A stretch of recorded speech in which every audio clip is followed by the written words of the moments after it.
खाता ते खाताही आलं पाहिजे ना. रावण मेला तर का राम मुळ्या मारत बसले का? अरे सर्व जगाला आनंद झाला. प्रभू रामचंद्राच्या डोळ्यात आसू होते. का होते आसू? रामप्रभू म्हणत, रावणा अशा फॅसिलिट्या कोणालाच भेटत नाही. देवानं तुला सर्व दिलं पण खाता आलं नाही. धन आहे तर तू म्हणते गेलं नाही पाहिजे काहीच. काय दान नाही द्यायचं, धर्म नाही द्यायचं. थांबणं तू किडी बांधल्या जाईल तर सांगतो किती अक्कर तुझ्या सोबत येते. तर माणूस मेला की किडी बांधतात ना, आणि किडी बांधली की गावातले लोक पुरायला येतात ना. काय फेकतात त्याच्या मागे? काय काय फेकतात? पाठ आहे ना तुमचं. लोक फेकतात म्हणून फेकतात. पण का फेकतात याचा अभ्यास तर केला पाहिजे ना. काय काय फेकतात? पहिले फेकतात मुरमुरे फेकतात ना. पुन्हा फेकतात चिल्लर पैसे. नोट नाही फेकत बरं. लय मोठा आहे तर मग 500ची मोठी नोट आण. त्याच्यापेक्षा मोठा आहे तर 2000ची आण. नोट नाही फेकत लोक, चिल्लर फेकतात. काय फेकतात? चिल्लर. पुन्हा काय फेकतात? फुलं फेकतात. लोक फेकतात म्हणून आम्ही फेकतो. अरे माहिती तर काढायला पाहिजे होती तुम्ही ना. बरं हे फेकाच लागते का? असं काही आहे का फेका लागते? त्या प्रेताच्या पुढे ते गौरी असते ना. हे कशासाठी असते? लोक नेतात मळकं पुढे म्हणून आम्ही नेतो. अरे का नेतात ते? त्याचं बी शास्त्र आहे ना, कारण आहे ना.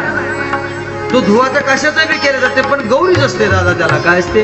आणि ते गौरी कोणती पाहिजे? म्हशीची, बैलाची, हा गाईची गौरी पाहिजे. कशाची पाहिजे? खूप महत्व आहे त्याला. मुरमुरे का फेकतात? मुद्दाम फेकतात लोक मुरमुरे. तो मेल्या मुद्दाम त्या प्रेताला त्रास देतात. ते मुरमुरे याच्यासाठी फेकतात. ते फेकले की त्याच्या लोक जात पडतात. तर खाली कसे पडतात? एका ठिकाणी कसे पडतात ते? एक इकडे मुरमुऱ्याचा दाना, एक तिकडे मुरमुऱ्याचा दाना. हे मुरमुरे का फेकले? त्या प्रेताला मुरमुरे फेकले तर ते दाणे फैलले की नाही.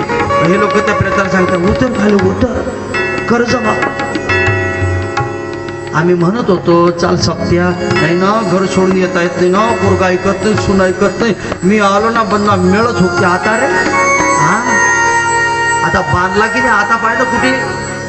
4 दिवस तो रिकंपन होत नव्हतं, 7 दिवस ते मुक्काम होत नव्हतं. आता येईल कोण पाहिजे? आता फाटले हे मुरमुऱ्यासारखे म्हणून मुरमुरे फेकतात. काय फेकतात? पैसे का फेकतात? आम्ही आणतो तुझ्या दारी. तो म्हणत होता पैसा. आता पैसे चिल्लर फेकले. उतर खाले, उचल. हे पैसे फेकले आम्ही. आता तुला रुपया बी उचलता येणार? आई तुझी काही लायकी? फुलं फेकतात ते चांगलं आहे, कारण फुलं श्रद्धांजलीचं प्रतीक आहे. कशाचं आहे? फुलं श्रद्धांजलीचं प्रतीक आहे. फुल फेकणं म्हणजे त्याला श्रद्धांजली देणं. आणि गौरीचा धुवा कशासाठी आहे? अनेक तुम्हाला जीवाणू सापडतील, पण गाय कशी आहे?